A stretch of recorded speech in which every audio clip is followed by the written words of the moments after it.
Hello all you MOBA loving cosmonauts, as always I am Cosmic, and today we're going to be taking a preview look at Games of Glory. Now it's just pronounced Games of Glory, but it does kind of sound like Games of Glory in my head.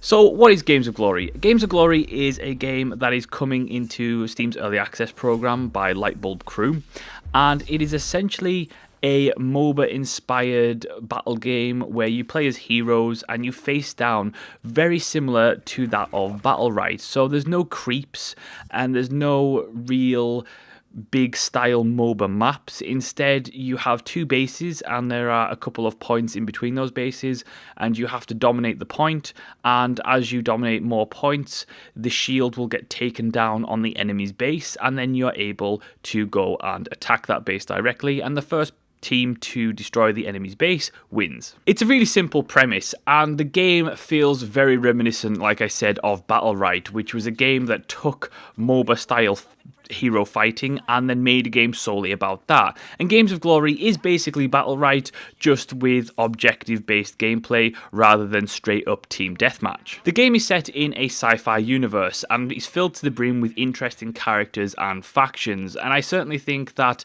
although it isn't currently in there at the moment, there's room that they could really expand this lore and the characters and make the world fairly unique. Where Games of Glory tries to set itself apart is with its own unique take on the traditional MOBA style combat. It doesn't do anything particularly to break the mold, but it does add a unique twist to it. Each character that you can play from has their own set of core abilities which are character specific, but then once you enter a game, you're able to choose from a variety of weaponry that are non-character specific. There's an arsenal of over 50 weapons, from long swords and daggers to assault rifles and pistols, and it is completely up to you on which you want to use.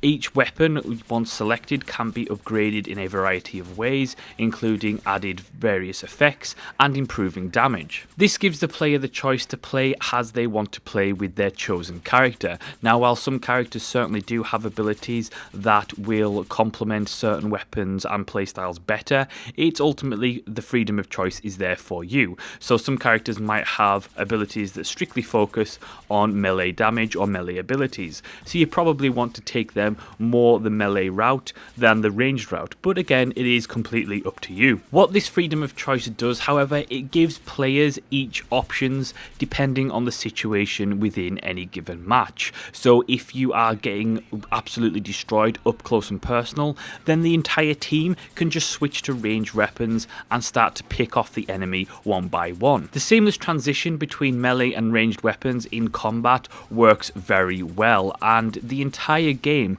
is very fluid and smooth even at this early stage. As the battle progresses, you'll earn skill points to upgrade your character's various abilities, as well as credits that can be spent on improving melee and ranged weaponry. The game will also feature cross-platform servers for all of its game modes, including 5v5 and 3v3 matchups.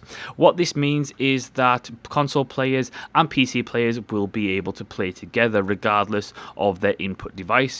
Now, the controller controls work very well and they are very fluid, and it is primarily designed, I would argue, to be played on a controller at the very least. However, I did find that the mouse and keyboard offers the traditional precision and slightly more fluid gameplay. The biggest problem that I find myself having with Games of Glory isn't within the core mechanics itself. I actually found the game to be quite enjoyable, even in a genre that is fairly becoming repetitive and I'm getting burnt out on. The problem with is the visuals, and I found it particularly difficult to make the distinction between allies and enemy combatants on the field. All I can say is thank God there is no friendly fire, or I probably would have killed more of my own team than I did the enemy. The UI and the HUD certainly need to be improved, just for adding some visibility to the characters, to your teammates, to the enemies, and as well as just for a better flow of overall in-game interaction. direction. I also experienced some traditional pitfalls of the multiplayer genre, including a bit of lag. Now, I'm not going to rail on the game too much for that, considering that it isn't the final build and they still have time to improve the matchmaking and the stability issues. Overall, I have to say that I was fairly impressed with what I saw from Games of Glory. I think it has a nice take, just like Battlerite did, on providing core MOBA-like combat experiences, just solely PvP, without the dredge of pushing lanes and constantly fighting creeps. Instead, you're just fighting players. Yes, there is objective-based gameplay in this, but it is very much streamlined, and it offers a fast-paced and fluid experience.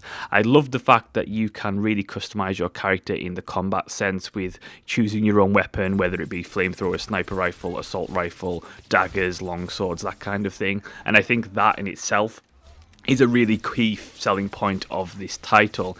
If you like that idea and you enjoy Battlerite and you want a little bit more customization when it comes to the combat, then this definitely might be worth checking out. It'll be interesting to see where the developers take Games of Glory. I think it has the potential to be a fantastic game. I would like to see more map variety, more level design variety at its core level. I would also like to see more characters, more customization in terms of cosmetic customization within those characters, to make sure that that character couldn't be truly mine rather than just the same version that everyone else plays. And then on top of that, I would like them to really go full and flesh out those mechanics when it comes to the core combat. So add some really crazy sci-fi weaponry in there, add some laser beams, add some rocket launchers that fire multiple rockets, and just really have fun with it to make it really distinct from everything else that's out there. Overall, it certainly left me with a solid first impression, and I have to say I would want to play more. That being said, I don't know if it will end up realizing its full potential, but it certainly has gone in the right direction for me to distinguish itself just from a Battlerite clone. And that is my preview of Games of Glory. Thank you so much for watching and listening. Let me know what your thoughts are in the comment section below. If you enjoyed the video, hit the like button, make sure to subscribe and share on social media, and as always, I will see you next time.